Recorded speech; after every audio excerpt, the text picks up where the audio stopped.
Hello, everyone. It is the Going On Daily Live morning show. Saturday morning. It is myself along with Lena. How are you, Lena? I am. That's all I can tell you. Yeah, Yeah. it's I don't know, it's a stressful time for you right now. I Yeah. know you're So, going through a yeah. I mean, little. for anybody who doesn't already know, because my dog is famous, um, we're going through some medical stuff this week, and my last dog died of Yeah. lymphoma, and it's looking like this dog is going to have the same fate. So, the only thing I can say about that is at least I know how it's going to turn out, and I'm prepared um, for it. Yeah. Yeah. So, So why is it the doggies? You know, I don't uh, people, eh, you know. I know. I mean, nobody could say my dog didn't have a good life. I mean, he lived his life like he was swimming and hiking and he was doing his thing. So it's just bummer that he's young. You know, Yeah. could he be 10? I can understand that, but 6, Yeah, and yeah. it's too young. And Too my young. last dog was at 6 too, so I'm cursed. I think like I'm really pretty Mm. convinced that I'm cursed. Same Well, disease, same age. Um, hopefully so he comes through, and stays mm, for a long time. that would be nice. I've It would be seen nice. otherwise. I don't think that's going to happen, but we will definitely cross our fingers. I'm waiting for some test results, so depending on what type of cancer he has, we may be Yeah. able to do something. Hopefully he fights it Yeah. and bites it. Well, all Urgh. of all of Tucson's friends out there, cross your fingers and fight for him, because That's he's right. That's right. We're going to be pulling for him. down for the count I for mean, now. he's after all, he is a co-host most of the time. Yeah, he is. Sometimes he You is a know, co-host in the he's background. always in the background. Yeah, See him I all know. the time. Um, Definitely. well, we're gonna have a great show, despite all Yeah. that bad news. It is going to be a great show because I'm gonna get exposed real bad today. Yeah, I think I'm gonna make Ron out to be not an expert, which is that's always fun. I think that's hilarious. Yeah, So, I'm a little worried about that, but we'll see what happens. yep. Um, but I want to thank first of all WDJY in Atlanta 99.1 for putting us on the radio 5 times a week. And that is Wednesdays at 9 p.m. I almost forgot what time. Thursdays at 5 p.m., Fridays at 10 a.m., and Sunday back to back episodes at 1 o'clock p.m. Eastern Standard Time in case you wanted to go on wdjyfm.com to listen to us. You're more than welcome to, of course. Mm. So, good morning to all you Atlantonians, And I just want you to know, Atlantanites. I've checked the notes, and Ron is correct about those times. Thank you very much. Very good.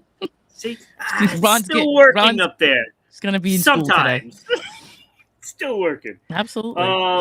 So welcome, Atlantonians. We are happy that you're listening. And also, I want to thank our sponsors. Without them, we wouldn't be on in Atlanta. And that is Mace Fitness and Soul Specters Institute. Thank you so much. And so let's kick this off. No time like now, Right. and it is Oh Shark man, Week. Oh, and I we're didn't wrapping it even. up. Yeah. It is What? season 3, episode 178, the Odyssey, that will Hmm. have something to do with today's show. I can't wait to hear about the Odyssey. I got to tell you, but I've heard so much, so I can't wait for whatever news you have, Ron, about that. So we're wrapping up Shark Week, and I thought that this was kind of a cool thing. I always like to bring up local stuff, so for people from Rhode Island and I for know, New and that's England, what I love. I thought this was a really cool thing, and so I wanted to talk about it. There's a place called the Atlantic Shark Institute, And they're a nonprofit. They're a scientific research organization, and they're based in our state, Rhode Island. And they focus on understanding and conserving sharks in the Northwest Atlantic Ocean. It was founded in 2018 by shark biologist John Dodd. Now, on my page on Facebook, I tagged the shark, the Atlantic Shark Institute. So maybe they'll watch this. I don't know. But Hey, if that you would are be watching, awesome. hi. We're talking about you today. It's summed up in the phrase "shark health is ocean health," and ocean health is our health, which I believe I agree with that. I agree with that too. So the organization, they operate as a volunteer driven 501c. 3 with no paid staff. They're directing their resources towards research and conservation. And what makes them unique is they collaborate. They have a collaborative approach, rather than working by themselves.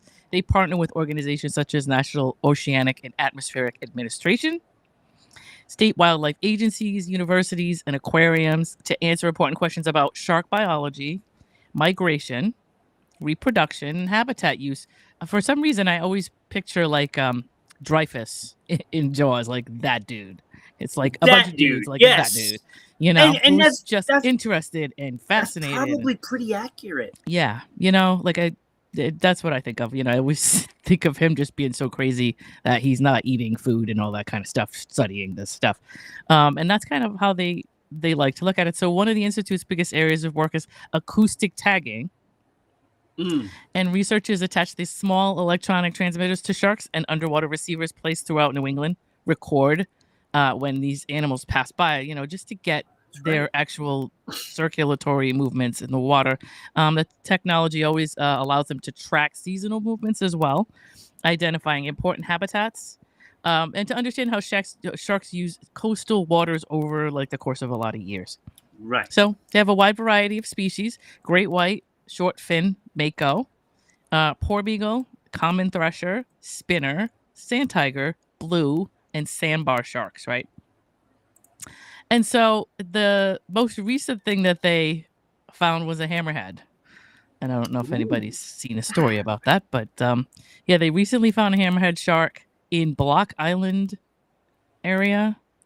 It was the first hammerhead that they found there. And so that was kind of cool. The achievement significant. It provides evidence that hammerhead sharks are expanding their range farther north and into this area. A trend researchers believe is linked to warming ocean temperatures. So,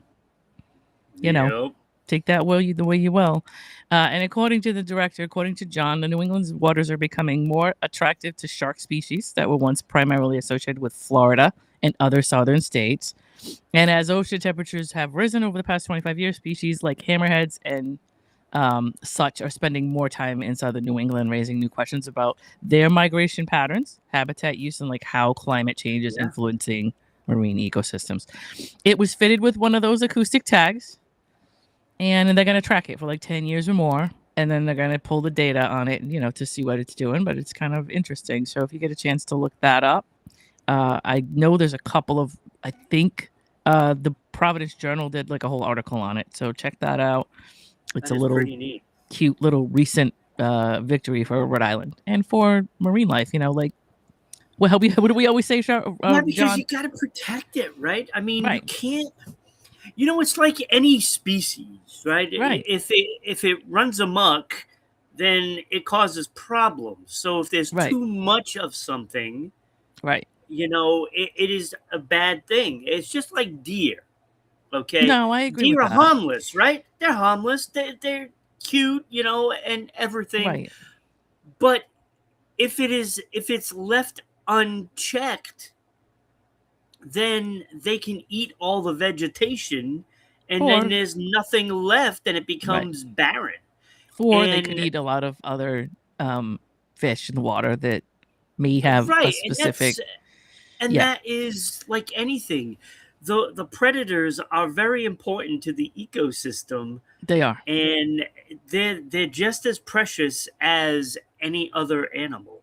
They're just as precious as human beings. I got to tell you, human beings have a lot of nerve a lot of times, and all we can do is study their habits, but we don't really have any right to take or remove or change or anything the ecosystem in the water, because that's not where we live, and we need to, so that's always something that I believe in as far as the animals need to maybe move and change. A lot of times I think it's because of stuff we're doing. They're Yeah. they're surviving based on our habits. Let's be honest, so it's kind of cool that they have that. And I've not gone too crazy looking at their data, but I really want to get into maybe today with my coffee, just kind of going through all the stuff that they've already learned and stuff, because it's really cool to check out. So go and check them out. No, And go ahead. I'm it sorry. What was is. that? No, it's the whole thing about the tracking of these animals Yeah. is because they need to know more Yeah. about them and how to basically make sure that they remain with us, Right. and so they find out all kinds of things, the gestation, reproduction, Yep. everything is based on all this data that they're collecting, Yep. just by knowing where it goes. Just what they eat, what their patterns Yeah. are, what times of day they go Yeah. where, what times of year they do things. All that kind of stuff is important for them, for the other fish that they're around, for us, Yeah. and for the waters. But it is AtlanticSharkInstitute.org. I just wanted to make sure I didn't forget. I didn't want to. For people that want to go check it out, that's the website, and there's all kinds of stuff there. And they have, they do have an Atlantic Shark Institute page on Facebook. I'm sure they have something on Instagram. I didn't actually have a chance to check that, but I'm sure that they're everywhere. But that's their website, so go there, and everything else should be there. Go check them out, man. Rhode Island's Yeah, own. absolutely. See, educational show, right? If I'm not educational, then I am not. If I'm nothing else. Becky like has joined us this morning, so good morning, Becky. Good morning, Becky. I'm going to post that right in there you now. Go. There's Awesome. the website, so there's that link. You can check it out. Hugo is also joining us. He's talking about some socks. The sharks aren't wearing socks, Hugo. Yeah, no, they're not wearing socks. Yeah. So apparently the Red Sox must have beat the Dodgers last night, I guess. You didn't watch, huh? I didn't watch. Okay. Ron's busy. Ron's got like 14 channels to run. He's got 12 jobs to get to. Yeah. He's got a vacuum his carpet. He's got dishes to do. I watched the show. I did the show last night for Sports Unfolded. So. Oh, there you go. That was fantastic. I'm fascinated by ocean life, and Me we too. do a lot we'll of those fun facts and stuff on this show. Mm-hmm. And sharks are not the only creatures in the ocean that you need to be alert of. Just saying. No, not at all. Not at all. So there it is. There's the little. That might be that hammer shark right there that they tagged. Is that him? Is that the exact one? Could be. Could be. Might be. I doubt it. But there's a picture of him though in the Providence Journal article. Yes. There's a little picture of him. So yes, check him out. Hammerhead. All right. It is time to learn about our socials. So check this video out, and you can find out where you can find us. Watch us live at YouTube, Rumble, and Twitch at Rhode Island Broadcasting. X and Twitter at Broadcasting RI. Facebook at Going On Daily Morning Show. Listen to us on all of our audio platforms such as Spotify, Red Circle, TuneIn, iHeartRadio, and Amazon Music at RI Broadcasting. You can also follow us on all of our socials at MeWe, TikTok, LinkedIn, Blue Sky, Gab, Parler, and Space at RI Broadcasting, and Reddit at RI-Broadcasting, and support the show on Rhode-IslandBroadcasting.net. We thank you for listening, following, and watching. All right, it is a new month, so technically we're supposed to have a new Hall of Fame up, but it is starting tomorrow, so you got one more day one more day to get your votes in, and let me tell you how close this is. So Jane Fonda, Meryl Streep, Sissy Spacek, and Diane Keaton are all tied at 19%. Yeah, that's crazy. They Deadlock. still trail Shelley Duvall, who's at 25%. So it is close. So get your votes in. This is the last time you can do it. So starting tomorrow, we will have a new Hall of Fame. And it's going to be an exciting one because it's going to be commercial icons. Oh, wow.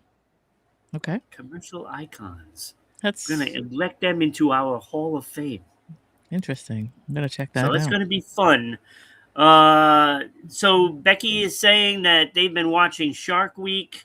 I woke up on the couch last night to my husband gushing about how much he loves great white sharks. Yeah, I saw that comment, and Becky, the Atlantic Shark Institute, they just tagged a great white. I think that's in that article up here, like a little baby one, but there's a picture of it, and Facebook has a picture of it too. It's kind of yeah, it's cute. It's it's maybe 4 or 5 feet or something, not even, but they tagged it with a little acoustic tag, and they're talking about that too. So that's kind of cool. Yeah. So it's quite fitting what the next topic is because we're going to be talking about some of the recent sightings. Okay. Recent sightings. Cool. So let's talk about this big guy right here. Okay. This is Contender, the largest great white. That's what they call him. That's his name. I love it. That is his name, Contender. That is his name. And he was sighted 16 times in New York for July. Oh, wow. Where did they see him? Like what, off of like Long Island, that kind of thing? Or? I hope he's not going through the Hudson. That would be not good. I doubt it. Where is it? I can't find where it is. Oh, Rockaway Beach. Okay. Ooh, so he I'm was sorry. spotted Now I've at got Rockaway Beach. I've got the Ramones in my head. Man, that's awesome. Yes, that's a great song. It is. So spotted 16 times in July only. Now, he is currently located near Sydney in Nova Scotia. Oh, wow. Okay. And that's right where Sydney is. Right above it is basically the Cabot Strait, which Becky, I'm sure, knows about all of this. I bet she does. She is from Canada, even though it's on the opposite side. Mm-hmm. But yeah, he's getting around. Gone from his first tag was in January off the Georgia coast. Oh, wow. So since January, he has moved down to Florida, then all the way up the coast, and he is currently residing in the Cabot Strait. And when did they tag him? Was it terrorizing? Did they say when they tagged him? Was he small or was it recently? Yeah, that was his first. That was his first ping. Was in January, so it happened somewhere around that time. Okay. They basically got him off the side of a boat, tagged his fin, and they've been tracking him ever since. Nice. That's pretty cool. And he spent a lot of time going up the coast and spent a lot of time in the New York area. Got to see the sights. Head to the beach. Hey, where's the fish? Where's the best? Where is the good food? Or what? Where's all of my meal? Where do they go at specific times a year, right? January makes sense that he would be down south, of course. Of course. He's a snowbird. Yeah. So, he spends a lot of time around Nova Scotia. He goes to the bays and stuff like that. And he's around. And you can see, let me see, let me tag. Look at the size of him. He's obviously eating well. Oh yeah, he's eating very well. Yep. Here is the website so you can keep track of this big boy. Oh, cool. So they have a tracker and they Oh, that's keep awesome. it updated.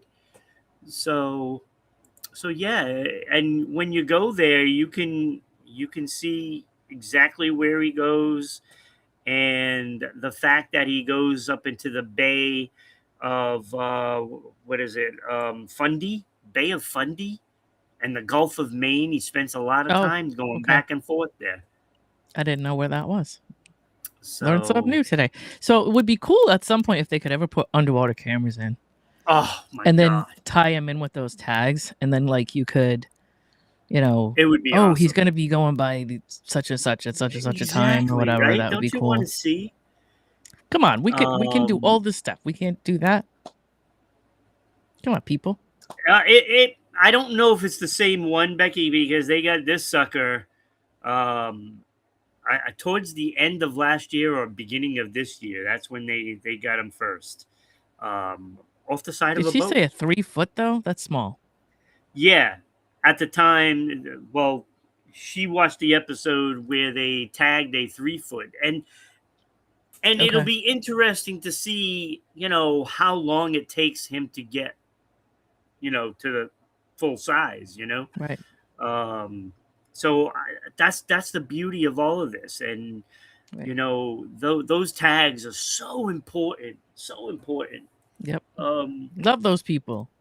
I love those people that keep tracking these things, who are interested in this stuff and like keep us up to date on it.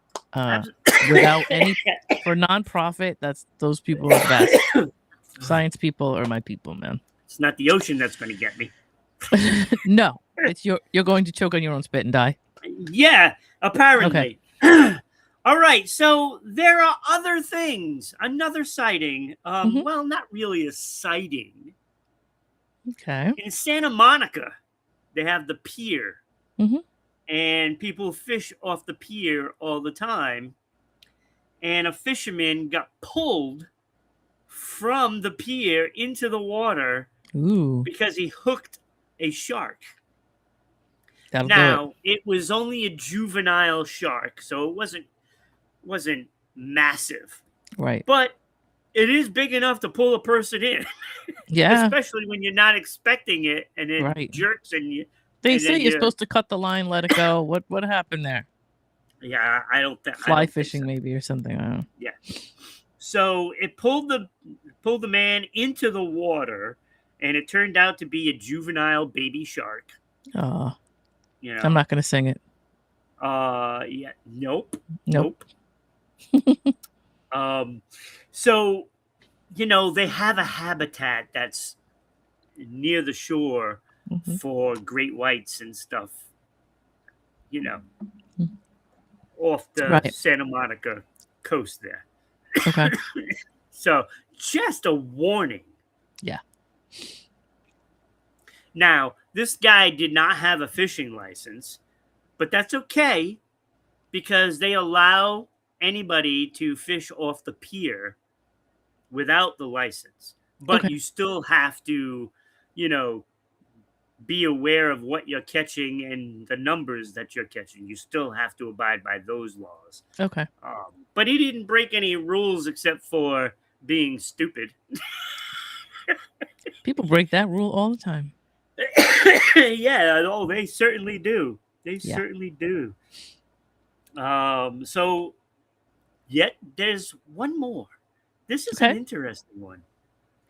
Southern California, a man using his drone spotted a great white shark swimming near children.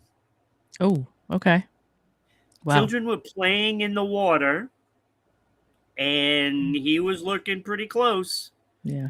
Apparently, this guy uses the drones to track this sucker. He says it's not the first time he's seen him, and he does like to approach humans. Okay. I mean, you're in the water. Again, you're in the water. I understand they're children and children are precious and all that. However, They are just in the playing. habitat of this shark. So it's possible. It He's happens. playing Marco Polo. That's all he's doing. Yeah, exactly. But apparently, I guess he didn't alert them because he was a mile away. Do these drones go a mile distance? I did not think they did, but it's possible. It's possible I guess. because you're using. Honestly, I don't have a drone. I have a couple friends who fly drones, so if they're here, they can talk about it. I This don't makes me know wild. the specifics, but that's awesome if they do. That's very cool. Makes me Like, would want make one. me think twice about getting my own if that was the case, because that's Yeah, awesome. this you know, like I have stated this many times before. Mhm. There is no chance of me going into the ocean ever. Okay. Not doing it. Not doing it. I've done it. Here's what I'm I thinking. used to. Yeah. Well, I used mean, to. I'm not. I don't know. Whatever. But the more I learn about things, the less Right. likely I'm gonna go in. The Now, one. if I see somebody drowning and stuff like that, yes, I'm gonna go in and go save them. But if they're They get back being, out. eaten, there's no chance of me going out there. What I was gonna say about the mile away is that the drone could be like at a half mile, but at a specific height, where you could be a mile. You could be a half mile over here, and the thing that you're looking at could be a half Right, mile and then over it's here. So it's possible that the drone wasn't necessarily a mile I'm away, but sure. it just had that type of view, maybe. Just saying. Because they questioned them. Well, didn't you alert? No, because I'm not anywhere near where they are. Right. I mean, actually, how could he do it? Like, how could he? Yeah. I mean, other So- than to maybe put it up somewhere on social media and say, "Hey, are these your kids? Get them out of there." Yeah. I don't leave your kids out in the ocean. I mean, yeah, Don't like leave they them in should the be ocean. up on the sand, playing or close to the sand. I think they should put like some sort of scaffolding or of some sort, like bars in the water, so that way sharks don't get through. I don't know. Maybe. I don't know. I don't know And how designated good are swimming they at areas. getting, how good are they though at getting around or through those things? We got morning Kenny. We got Kim. I forgot to say good morning to Kim. So good morning, Kimmy. Yep. Both Kim and Ken, Mhm. Becky and Hugo. We got a bunch of people watching today, which is awesome. So listen, all of you people those on are the West sightings. Coast, watch those. Watch that pier. Yeah. Yeah. I ain't going in. Just not going. Not happening. I'll be that percentage, you know. That's just the way it is. And it's like, oh, the chances are you're gonna be fine, right? Mhm. Now, Mikey D was saying that he swam with sharks a couple of times. Okay. But the last time he did, he went in again and again and again. And it's like, well, don't the percentages eventually run out? I don't know. Oh, it's only a 4% chance that you get bit by a shark, right? That's like a lottery ticket. It's probably the same thing. But if you go in, like, I don't know, say 25 times. That's don't not the odds get a 100. little better in chances? That's not 100, but I get what you're saying. The math is mathing. Just saying. I hear you. All right, it is time to hear a word from our wonderful sponsors, Mace Fitness and Soul Spectives Institute. Not sure what to do at the gym? Overwhelmed by all the equipment? Need videos to make sure you're doing exercises correctly? With the Mace Fitness app's Workout of the Week feature, we take the guesswork out of fitness. Every week, you get a guided workout with step-by-step exercise videos, so you can walk into the gym with confidence. No confusion, no wasted time, just effective workouts designed to help you get stronger and feel better. All for just $9 a month. Download the Mace Fitness app today and start training smarter. Sometimes you can feel lost in the forest of your mind, caught up in mistakes you can't change, looking ahead, uncertain what comes next, questioning if things will ever get easier, and if you've missed your chance. But the fact is that every moment is a new chance to change and choose a new direction. The fastest way to stop the pain and gain the new insight needed is through guidance from someone who has walked the path before you that can teach you to find your own answers from within. If any of this sounds familiar and you're looking for a way through from where you are to where you long to be, then let's connect. Check out soulspectivesinstitute.com today and book your discovery call, and we can see where we can go from there. Can you imagine your business here? Going On Daily has sponsorship opportunities. Trying to reach your target audience? Going On Daily is the answer. Looking for a way to stretch your advertising budget? Going On Daily is the answer. Want your business to be featured on radio, TV, and social media? Going On Daily is the answer. If interested, email us at ribroadcasting.media@gmail.com. There we go. See? Look at that. So if you're in the Atlanta area and you do want to sponsor the show, just reach out, Rhode-IslandBroadcasting.net. You can go to the website. You can get all our information there. And we can send you out the media kit, the whole kit and caboodle. Full kit and caboodle. What is a caboodle? I don't know, but I know if I look it up, there'll be like some historic reason why somebody used that word, which I love to do. I just can't think of it right now, but that means something. Like in the 1800s, that meant something or whatever, and then we carried the phrase forward. There's so many of those, So. All right. All right. You remember the movie Speed? Yeah, of course. With Dennis Hopper. Mm-hmm. Pop quiz, hot shot. Pop quiz. What did he used to say? There were so many good lines from that movie. Oh man. Yeah. Pop quiz. Yeah. Okay. So, all right. So it is quiz time. You're gonna test my knowledge, and Kenny, you should be happy you're here right now because now you can see how to expose me. Oh, this is how you do it. I stumbled into an accidental way to expose Ron. Yeah. That's a plus for my day. I'll take it. I still have that thing up. I've had that thing up all this time. So you see what we are in my segment now, is that true? Oh yeah. Before I start launching off. Yeah. And launching is So being the operative word. it's quiz time. Yes. But I called it turned down for what? Yeah, because turned down for what? So behind me, you will see, this is every iteration behind me of the MTV logo. And I had a little bit of information about today because today is the 45th anniversary of the launch of MTV. Oh. Okay. August 1st, 1981. So I did want to make sure that I talked about that today because that was important. The phrase "I want my MTV" means that back when we had these little teeny tiny cable companies, and none of them were all these big conglomerates now. MTV was like on 2 or 3 on the East Coast, maybe 1 or 2 on the West Coast, and a lot of kids in the middle on the flyover didn't get any MTV. They didn't get to see anything, so there were these commercials run by all of these rock stars that ran on regular television that said, "Hey, call your cable company, call your cable company, call your cable company. Tell them I want my MTV," which turned out to be a song in 1986, which is a whole nother story. But in 1981, on August 1st, MTV launched their first 24-hour cable channel devoted to nothing but music videos. And so these are since from the beginning to the end, these logos behind me are kind of how they changed, But Ron, what was the first... What did they? How did they? Do you know how they launched it? Do you remember what they did? I don't remember what they did, but I remember the first song. Okay, so you'll know that one.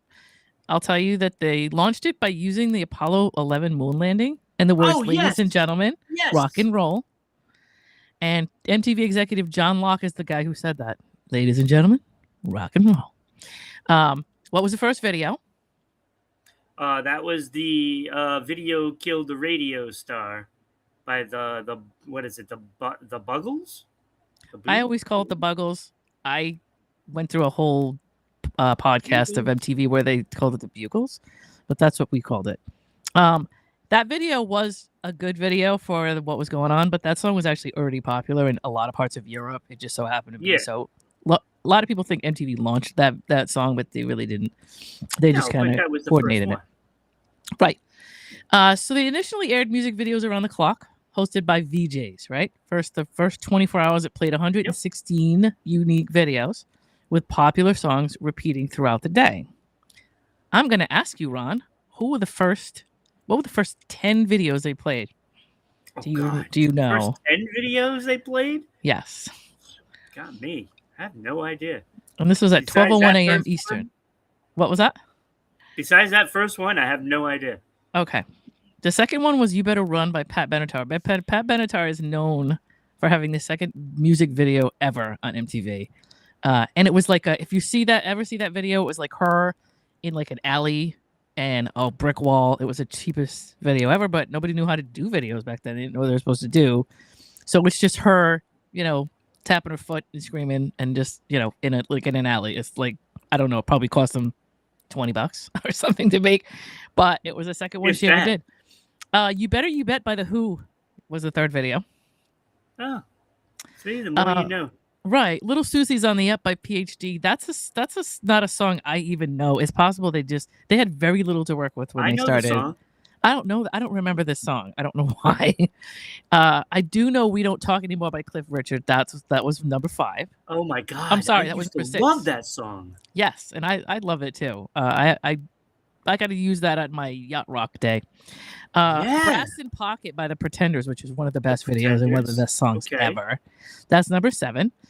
Time Heals by Todd Rundgren was number 8.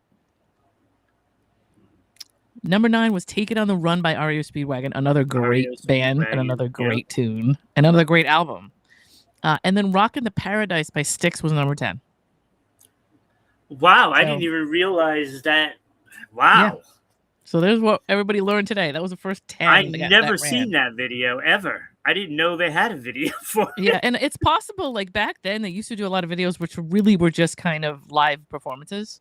So I haven't seen the video, but it's very possible that it was just like they did American Bandstand or they did something and somebody filmed it and they just use it as a music video where they were all just on stage playing, because that happened a lot. From Paradise Theater, that album. Yeah. And, so that's the late 70s, right? No, that's 80s, I believe. Is it 80s? Because 81. Yeah. Okay, so 1980. I mean, this was early 80s. Yeah. So, yeah, Pat Benatar, she earned the distinction of having the second video ever shown. Rod Stewart was heavily featured on MTV's first day. His videos appeared more than any other artist in the first 24 hours. And that's because Rod Stewart did so many videos, just in general. He just had videos anyway. Before they were putting him on a channel, he just did a lot of that when he performed or when he did live shows, or he just did visual stuff. So he had the most to play. Okay. Yeah. Although MTV became synonymous with the biggest pop stars in the 1980s, Michael Jackson, Madonna, and Prince were not part of those first 10 videos. So here we go. What were the first 5 VJs, Ron? On VJ? MTV? Oh, God, I don't remember their names. Any of them? I remember Kurt Loder, was it? Okay, we're going to talk about him later, but he was definitely not one of the first 5. He was the guy that did the little minute. He always did the news. Like if somebody died or if something happened in the music business, Kurt Loder was the one that delivered the news for sure. And I remember that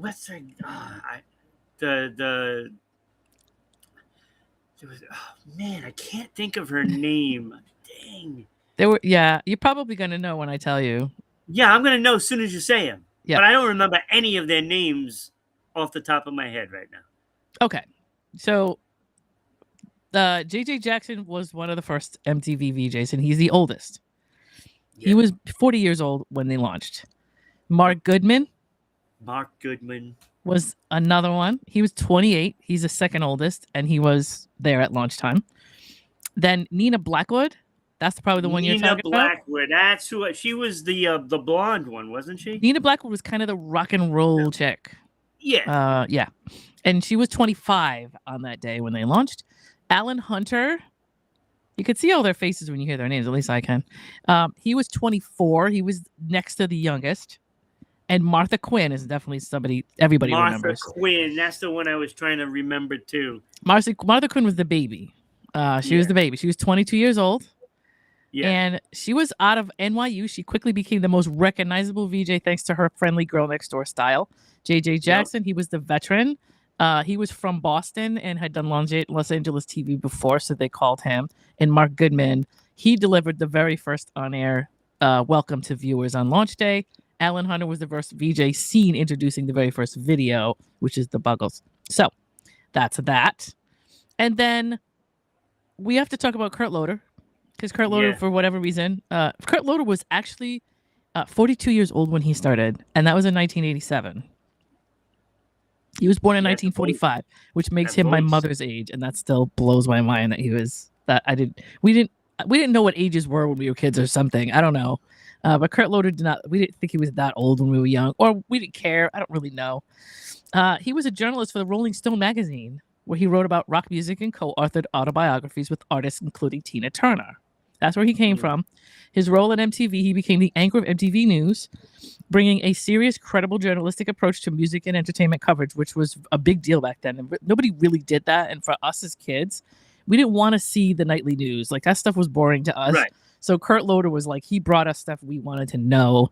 And it was really important. So everybody remembers him. He became, so he was important because he covered many of the defining moments in history, the deaths of artists such as Kurt Cobain, Freddie Mercury, and Frank Zappa. We learned all about those from Kurt Loder. Major interviews with musicians across rock, hip hop, and alternative music. So many interviews that we remember for life. Live reports from award shows and cultural events. You know what I mean? He was the one that would say, this is happening over here. This is happening over there. He would send it out to the people in the field. He was always that guy. If something important happened, he was the one who told us about it. So he had a calm, authoritative presence, wearing a blazer, speaking in a measured tone, and all of that, right? So, and it's just crazy how old Kurt Loder is today, because technically he's like in his 80s. And that's crazy. But anyway, so why MTV changed? Do you really know why? A lot of people don't really know, and I want to make sure I inform people, because people get this wrong all the time. I'm guessing it was because of, the videos just weren't bringing in the sponsors and the money. It wasn't enough for the ratings. So the first thing that happened was MTV had to use, if you ever back in the Nielsen rating days and the TV guide days, the programming would have to be like documented. People would have to be able to look at the program and go, oh, this is on at 9:00. This is on it. And there really wasn't any way to like define like day parts. Like, they couldn't do ratings at the beginning because there was no way to say to track them. Like, it was just a block of music, a block of music, a block of music. If you've ever seen, when we used to look at the TV, at the cable guides, there would just be videos, 4 hours of video. Like, there was never any distinguishing what program is this and that. That's why they started doing Yo MTV Raps and the rock section, the different types of things that they did on MTV was so that they could put it in a TV guide and somebody could say, this is when the show was on, and then they could track it to see who was watching, because they couldn't. So that started at the beginning. That was the beginning of the end. Well, that's what happened. Was it's not their fault. They were actually prompted. They had to turn ratings in or they were going to get shut down. This was a whole thing with them where they didn't want to do that, but they were told, we have to know what your ratings are. We have to know who's watching, from whoever bought them. I forget who, Viacom maybe at the time. I forget. So more competition. VH1 sprung up right at one time, and that was another thing. Their advertising revenue, their longer viewing times made really scripted programming more profitable. So if you were going to be an ad person, you were going to buy an ad on MTV. Like, you didn't know where to put it, because other than children, other than teenagers, you didn't know where to put it. Daytime, nighttime, because you didn't know who was watching. So if you want to have ratings, and you can't sell advertising when you think about it. So on-demand viewing started. Remember that?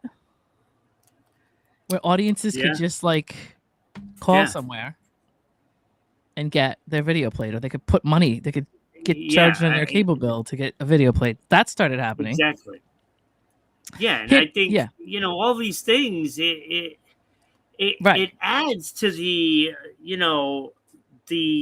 the experience, but the problem is it doesn't bring in the money. Right. And once it gets acquired by a major conglomerate, they have to produce. They got to have results. And that's really what happened. It was great because they made a lot of money selling the station offer, having it become part of a package, but then they had to deliver advertising, demographics, and ratings. And so their structure did not lend to that. And so then hit shows like they unfortunately, like, reality TV hit, and I think The Real World was probably one of the very first ones. And The Real World was like something they did because reality TV was happening. And they're like, well, we need to do something. And so they did The Real World at the time. And that got a lot of ratings. That got a lot of response, and it got a lot of advertising dollars. And they started doing a lot more of that. But they did have a time frame where they were going to get shut down if they didn't, whatever. They didn't. Yeah. Anyway. So that's that. I just wanted to bring up MTV and talk about them. It just started the trend of just reality shows on MTV, and before you know, it's not MTV anymore. Right. But let's look at this. Everything changes. We were living in a time where stuff changed fast, but I got to tell you, compared to today, that stuff was real slow. Stuff is going at a ridiculous pace today, so it got a lot worse, I think. But you could still, if you have a cable channel package, you could still see MTV because they still play MTV Classic, and they do it exactly like we did as kids. All the same videos, all the same kind of ads. And they have a new channel where they actually have current music, and I think some of them even have they got rid of all of the European channels recently. But in America, if you have a cable package, you still have the ability to watch it like you used to. So when people say, oh, I missed that, bring it back, well, go through your cable channels and find it because it's still there. I don't think they get as many viewers, but they could tag it on the end of, their package of music channels, because MTV, CMT, BET, and VH1 are all now one part of the same thing, so. Yeah, I think Happy birthday, MTV. The problem with it is people aren't sitting by their TV anymore. You can get videos anywhere. You can get them online. You can you can get them on demand. You don't have to wait. We used to have to wait for a video to play. Like, we would be all excited and sit for hours to wait for some David Lee Roth video or whatever it was.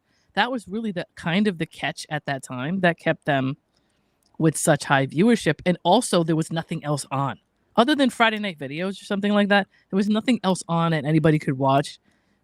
For those kids, for us, for Gen X, there wasn't anything else. Do you know what I mean? Yeah.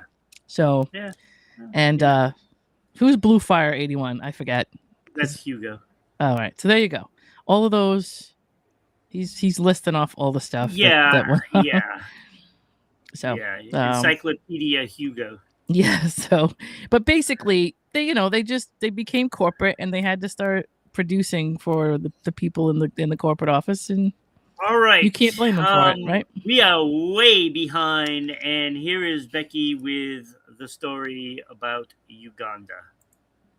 Here at Rhode Island Broadcasting and Going On Daily, we're proud to announce that we are collecting donations for our Uganda Fund. My name is Becky, and I've been one of the hosts here at Going On Daily since day one. And earlier this year, I was blessed with the opportunity to travel to Uganda, and it was honestly one of the most life-changing experiences. I met people who completely changed the way I see the world.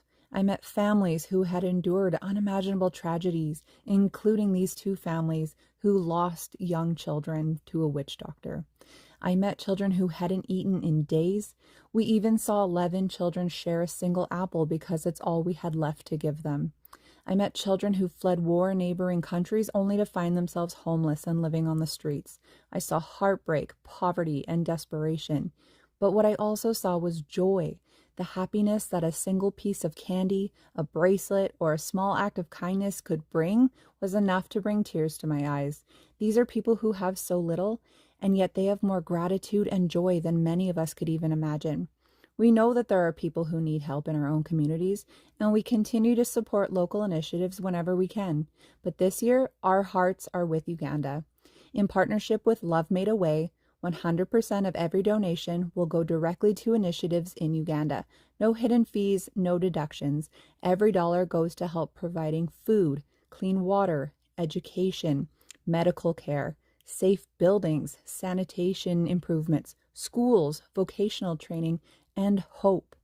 $1 is worth roughly 3,700 Ugandan shillings, so even a small donation can make a meaningful impact. Maybe it's giving up your Starbucks or your Timmy's today. Whatever you feel led to give, please know that it will help change lives. Thank you for your support, your generosity, and for helping us bring hope to the people of Uganda. Visit www.rhodeislandbroadcasting.net/Uganda-donations to help out. Always a fantastic video.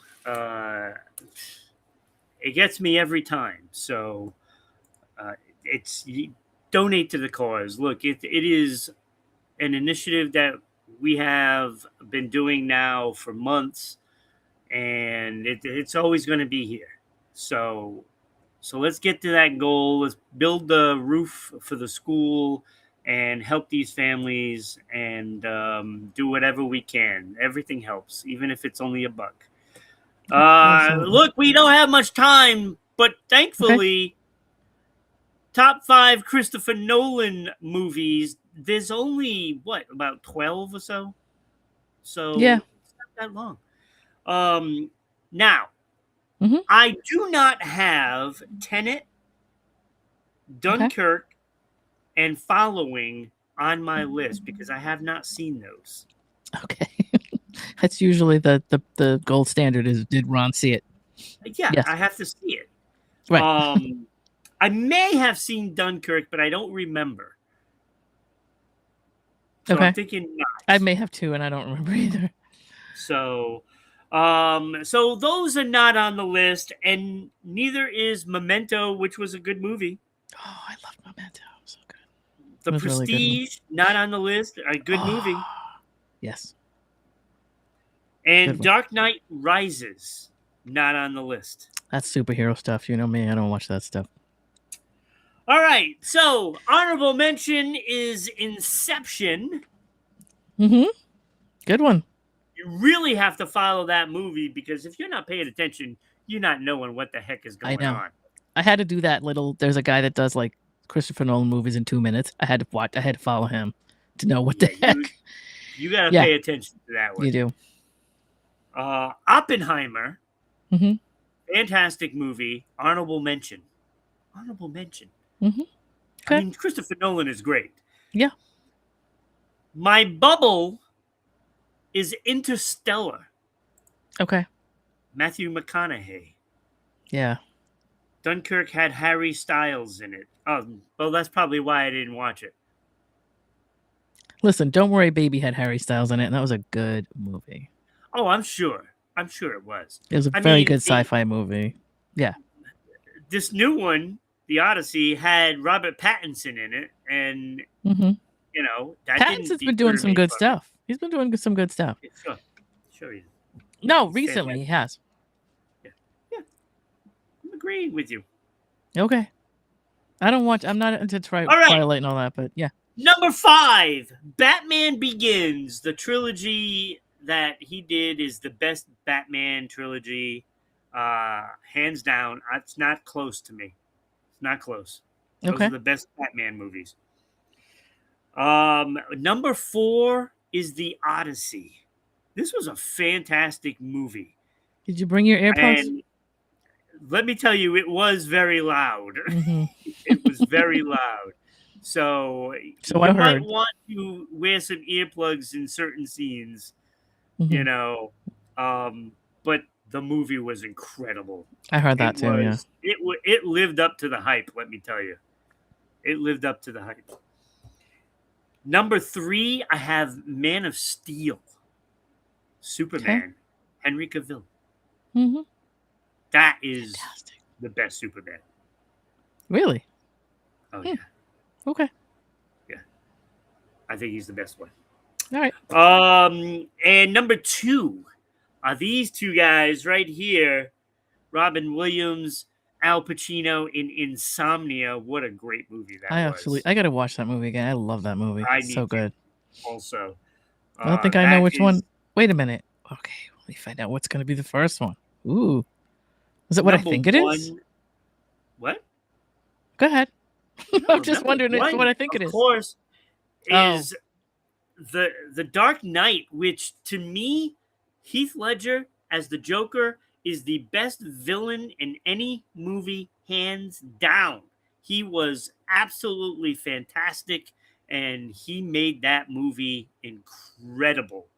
Hmm. And I think that is the best Christopher Nolan movie. It is a masterpiece, Mhm. and I think I best did one, see that. I don't know why I saw it, but I best think I one. did see it.